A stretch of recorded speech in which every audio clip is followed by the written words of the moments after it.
Singida imekuwa maadui ni wengi bwana. Niko na mabodyguard wawili, maadui ni wengi. Kwa sababu ya kumfunga Yanga. Of course. Ani hicho. Kwani kidogo mama?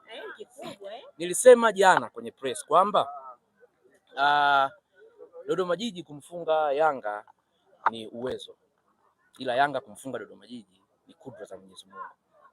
Nadhani hicho ndio ambacho kimetokea leo. Tulikuwa na mchezo mzuri, tumetoka nyuma, tumekuja, yani sio tu kushinda lakini tumeshinda kutoka nyuma. Na nimeloa, sijilowesha mwenyewe wala sio jasho. Wamenimwagia maji wachezaji, wamesema ushindi huu ni kwa ajili yako Semaji, umetukanwa sana. Umesemwa sana. Ila sasa leo wamenipumzisha, wameniheshimisha. Kwa hiyo nawashukuru sana Dodoma Jiji, benchi la ufundi na wote ambao wamefanikisha ushindi huu wa leo. Kama nilivyosema, sijui ilikuwaje kwa Azam, lakini tunapokuwa nyumbani hatukutamani timu yoyote especially Simba na Yanga wapate matokeo tunapokuwa nyumbani. Haijalishi tunacheza wapi. Maneno yalikuwa mengi mwanzo kwamba tumekimbia Jamhuri, lakini uwanja umefungiwa kikanuni.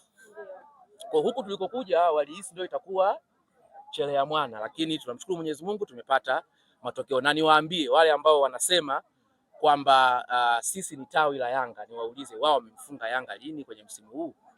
Niwaulize wao. Kwa hiyo nadhani wao ndio tawi la Yanga. Sisi sio tawi la Yanga. Sisi tumeshavuna alama 3 kwa Yanga. Kwa hiyo tawi alijavuna alama 3. Tumetoa. Niseme tumetoa nini? Hapana, ila tumetoa. Lakini Semaji, pengine matokeo haya unaona kama vile yamechagizwa baada ya substitution kufanyika kwa Djigui Diarra na kuingia kwa Hussein Masalanga? Hapana.